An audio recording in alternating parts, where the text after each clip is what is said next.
மாதிரி நெக்ஸ்ட்டு பார்த்தீங்கன்னா rectification of two side error after preparing the trial balance. சரியா, இதில் வந்து என்ன சொன்னால் இருப்பாய்வு தயாரிக்கப்பட்ட பின் இருபக்க பிழைகளை திருத்தம் செய்தல். இதில் வந்து என்ன சொல்கிறாங்கன்னு சொல்லி பார்த்தீங்கன்னாக்கா at this stage every two sided error is rectified by passing in rectified journal entry by debiting one of the account affected and crediting the other account as this error to not cause difference in trial balance. The suspense account is not used in the rectifying journal entries. Therefore the rectifying entries passed for rectifying two-sided error. சரி, அதே மாதிரி next பார்த்தீங்கன்னாக்கா இதில் வந்துட்டு before preparation of trial balance and after preparation of trial balance are the same அப்படிங்கிறாங்க. சரியா, என்ன சொல்கிறாங்க, இந்த நிலையில் ஒவ்வொரு இருபக்க பிழையும் திருத்தப்பதிவு மூலம் ஒரு கணக்கை பற்று வைத்த மற்றொன்று வரவு வைத்த திருத்தம் செய்யப்படுகிறது.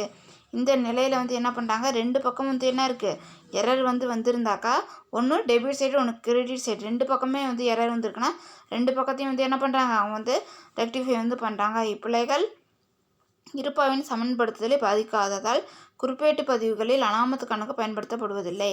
சரியா, இந்த எரர் வந்து ட்ரையல் பேலன்ஸில் வந்து என்னது அது வந்து அஃபெக்ட் பண்ணாததுனால இது வந்து ஜேர்னல் என்ட்ரியில் என்ன பண்ண மாட்டாங்க, ரெக்கார்டு பண்ண மாட்டாங்க. அதேமாதிரி என்னென்னு காமிக்க மாட்டாங்க, சஸ்பென்ஷன் அக்கௌண்ட்னு சொல்லி என்ன பண்ண மாட்டாங்க, காமிக்க மாட்டாங்க அப்படிங்கிறாங்க.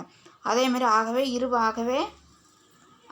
இருபக்க பிழைகளை திருத்தம் செய்வதற்குரிய குறிப்பேட்டு பதிவுகள் இருப்பாய்வு தயாரிக்கும் முன் திருத்தம் செய்யும்போது இருப்பாய்வு தயாரித்த பின் திருத்தம் செய்யும்போது ஒன்றாகவே இருக்கும் அப்படிங்கிறாங்க. சரியா, அது வந்து என்ன பண்ணுறாங்கன்னு சொல்லி பார்த்தீங்கன்னாக்கா இருபக்க பிள்ளை வந்து திருத்தம் செய்யும்போது ஜேர்னல் என்ட்ரியும் ட்ரையல் பேலன்ஸ் வந்து ஜேர்னல் என்ட்ரியில் ட்ரையல் பேலன்ஸ் வந்து கால்குலேட் வந்து ரெக்டிஃபை பண்ணுறதுக்கு முன்னாடியே என்ன பண்ணிடலாம், நம்ம வந்து திருத்தம் பண்ணிடலாம். ஜேர்னல் என்ட்ரியில் ட்ரையல் பேலன்ஸு கால்குலேட் வந்து நம்ம பண்ணுறதுக்கு முன்னாடி என்ன பண்ணிடலாம், அதை வந்து ரெக்டிஃபை பண்ணிடலாங்கிறாங்க. இப்போ இங்கே வந்து இல்லஸ்ட்ரேஷன் 12 வந்து கொடுத்துருக்காங்க பாருங்கள். The following error were located after the preparation of the trial balance. Rectify them அப்படிங்கிறாங்க. சரியா, இதில் வந்து என்ன சொல்கிறாங்கன்னு பார்த்தீங்கன்னாக்கா பெய்டு ருபீஸ் எவ்வளோப்பா 50 கவனிங்க, எவ்வளோ paid ₹50 to Anitha was wrongly debited to யார் வனிதா அக்கௌண்ட்டு. சரி, என்ன பண்ணிட்டாங்கன்னு சொல்லி பார்த்தீங்கன்னாக்கா 50 ருபீஸை ராங்காக வந்து என்ன பண்ணிட்டாங்க, என்ட்ரி பண்ணிட்டாங்க. அனிதாவுக்கு வந்து செலுத்தி 50 ரூபாய் என்ன பண்ணிட்டாங்க, வனிதாவோட கணக்கில் டெபிட் பண்ணிட்டாங்க. சரியாப்பா, அடுத்தது பார்த்தீங்கன்னாக்கா என்னன்னு சொல்லிட்டு சேல்ஸ் ஆஃப் ஃபர்னிச்சர் ஃபார் எவ்வளோ 500 was credited to sales account. சரியா, 500க்கு அறைகளில் வாங்கியது விற்றது விற்பனை கணக்கில் வர வைக்கப்பட்டுள்ளது.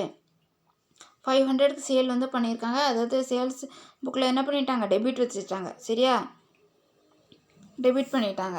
அதே மாதிரி நெக்ஸ்ட்டு பார்த்தீங்கன்னாக்கா என்னென்னு சொல்லிட்டு third one purchased goods from என்னது நடராஜன் ஆன் கிரெடிட் ஃபார் எவ்வளோ 750 where wrongly passed through sales book அப்படிங்கிறாங்க. நடராஜனை வந்து கடனுக்கு 750க்கு சரக்கு கொள்முதல் செய்தது தவறாக விற்பனை நயத்தில் பதிவு செய்யப்பட்டது. சரியா, தவறாக என்ன பண்ணிட்டாங்க, அவரோட அக்கௌண்ட்டில் என்ன பண்ணிட்டாங்கன்னு சொல்லி பார்த்தீங்கன்னாக்கா 8ல் பதிவு பண்ணிட்டாங்க. வேஜஸ் எவ்வளோன்னு சொல்லி 1000 paid and erection of machinery was debited to wages account.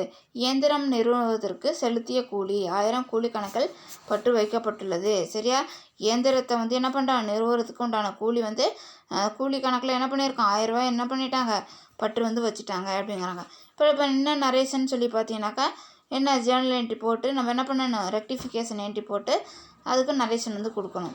இதில் என்ன சொல்லியிருக்கிறாங்க நம்மளுக்கு, இப்போ Anitha account debtor to Vanitha account amount paid to Anitha wrongly debit to Vanitha account now rectify. இப்போ ரெக்டிஃபை பண்ணுறோம்.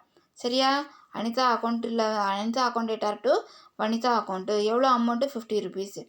அதேமாதிரி sales account debtor to furniture account. சரியா, sales account data to furniture account. என்ன பண்ணிட்டாங்க, சேல்ஸ் இப்போ ஃபர்னிச்சரை சேல் பண்ணதில் கிரெடிட் வந்து வச்சுட்டாங்க. சரியா, கிரெடிட் எந்த அக்கௌண்ட்டில், சேல்ஸ் அக்கௌண்ட்டில். அப்போ sales account data to furniture account. Sales of furniture wrongly credited. Furniture வந்து என்ன பண்ணிட்டாங்க, ராங்காக வந்து கிரெடிட் பண்ணிட்டாங்க. என்ன தான் நம்மளுக்கு வந்து வரும், சேல்ஸ் தான் வரும். Credit to sales account now rectified. சரியா, அது வந்து கரெக்ட் வந்து பண்ணிடலாம். அதேமாரி purchase account data to sales account. Sales account. Account data to என்ன அக்கௌண்ட்டு, நடராஜன் அக்கௌண்ட்டு. சரியா, கொள்முதல் கணக்குப்பட்டு விற்பனை கணக்குப்பட்டு நடராஜன் கணக்கு என்னது, வரவு. எவ்வளோன்னு சொல்லி பார்த்தீங்கன்னாக்கா 750. சரியா, எவ்வளோன்னு பார்த்தீங்கன்னா 750 அப்படிங்கிறாங்க. புரிஞ்சுதா, 750. நடராஜனுக்கு கடனுக்கு என்ன பண்ணியிருக்காங்க, 750 சரக்கு கொள்முதல் செய்தது. 700 தவறாக விற்பனை கட்டி அப்போ என்ன பண்ணிட்டேன், 2 இதில் என்ன பண்ணிட்டேன், ரெக்கார்டு வந்து பண்ணிட்டாங்க. சேல்ஸ் பண்ணதை என்ன பண்ணிட்டாங்க, அவங்க வந்து கொள்முதல் வந்து செஞ்சதை சேல்ஸ் அக்கௌண்ட்டில் ரெக்கார்ட் பண்ணிட்டாங்க. அப்போ பர்ச்சேஸ் அக்கௌண்ட் டேட்டா டு என்ன வரும் நம்மளுக்கு, sales account data to Natarajan account. Purchase from Natarajan wrongly passed through the sales புக்குனோ ரெக்டிஃபை. சரியா, பார்த்தீங்கன்னாக்கா எவ்வளோன்னு சொல்லிட்டு 750. அதேமாதிரி நெக்ஸ்ட்டு பார்த்தீங்கன்னாக்கா இதில் வந்துட்டு என்னென்னு சொல்லிட்டு machinery account data to wages account. சரியா, wages paid for erection of machinery wrongly debited to wages account now rectified அப்படிங்கிறாங்க. அப்போ எவ்வளோ அமௌண்ட் அதில், 1000 rupees. எவ்வளோன்னு பார்த்தீங்கன்னாக்கா 1000 rupees. சரியா, நெக்ஸ்ட்டு பார்த்தீங்கன்னாக்கா என்னன்னு சொல்லிட்டு அது ரெக்டிஃபை வேஜஸ் பெய்டு அது for erection of machinery wrongly debited to wages account எவ்வளோனோ ரெக்டிஃபைடுன்னு சொல்லி கொடுத்துட்டாங்க, 1000 rupees. அதேமாதிரி அடுத்த சம் என்னன்னு சொல்லி பார்த்தீங்கன்னாக்கா அடுத்த சம் பார்த்தீங்கன்னாக்கா ரெக்டிஃபை த ஃபாலோயிங் ஜேர்னல் என்ட்ரிஸ்னு கொடுத்துட்டாங்க. இப்போ இது கொடுத்துருக்காங்க, கீழ்காண பதிவு திருத்துக. இங்கே வந்து கொடுத்துருக்கிறத என்ன பண்ணணும், நம்ம வந்து திருத்தணும். ஃபர்னிச்சர் பர்ச்சேஸ்டு ஃபார் கேஷ்னு கொடுத்துட்டாங்கப்பா. என்ன கொடுத்துருக்காங்க, furniture purchased for cash. Purchase பண்ணியிருக்காங்க. எதுக்கு ஃபர்னிச்சரை வந்து எதில் வந்து பண்ணியிருக்காங்க, கேஸ்க்கு வந்து பர்ச்சேஸ் பண்ணியிருக்காங்க ஃபர்னிச்சர். இப்போ purchase account data to cash அக்கௌண்ட்டுன்னு இருக்குது. இந்த பர்ச்சேஸுங்கிற இடத்துல என்ன வரணும், நம்மளுக்கு ஃபர்னிச்சர் வரணும், ஃபர்னிச்சர் அக்கௌண்ட்டுன்னு சொல்லி வரணும். அதே மாதிரி salary paid to Nila account data to என்ன அக்கௌண்ட்டு, கேஸ் அக்கௌண்ட்டுன்னு கொடுத்துருக்காங்க. சேலரி பெய்டு வந்து பண்ணியிருக்காங்க, யாருக்கு பெய்டு பண்ணியிருக்காங்க, டு நிலா. சரியா, அப்போ யார் அங்கே நிலாவுக்கு வந்து என்ன பண்ண, சேலரி பெய்டு பண்ணிட்டாங்களா, டெபிட் வந்து பண்ணிட்டாங்க ஹியர் அக்கௌண்ட்டு. அப்போ சேலரி அக்கௌண்ட் டேட்டா டு என்ன account, Nila account. Third one பார்த்தீங்கன்னா என்னன்னு சொல்லிட்டு குரலமுது. சரியா, Kuralamudhu account data to cash account. 2 paid to Kuralamudhu. அப்போ என்ன வரும் நம்மளுக்கு, 2 account data to Kuralamudhu account. சரியா, புரிஞ்சுதா.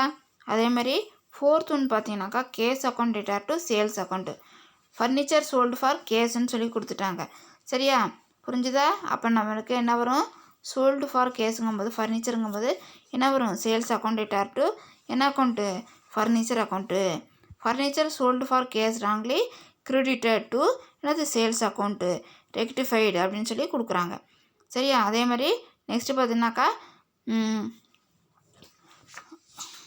நெக்ஸ்ட்டு என்ட்ரி என்னன்னு சொல்லி பார்த்தீங்கன்னாக்கா கோதை மலர். சரியா, கோதை மலர்னு சொல்லி cash account data to Kothai Malar account. Goods sold to Kothai Malar for cash அப்படிங்கிறாங்க. எவ்வளோ, 6000. Kothai Malar account data to sales and goods sold to Kothai Malar for cash wrongly credited to here account rectified. சரியா, புரிஞ்சுதா. Goods sold to Kothai Malar for என்னது, cash wrongly credited to here account ரெக்டிஃபைடுன்னு சொல்லி கொடுத்துட்டாங்க. எவ்வளோ கொடுத்துருக்காங்கன்னு பார்த்தீங்கன்னாக்கா 6000. சரியா, இந்த சம் வந்து நடத்தின வரைக்கும் பாருங்கள். ஏதாவது டவுட் இருந்தாக்கா கேளுங்க. வீக்லி டெஸ்ட் எழுதி சென்ட் பண்ணுங்கள்.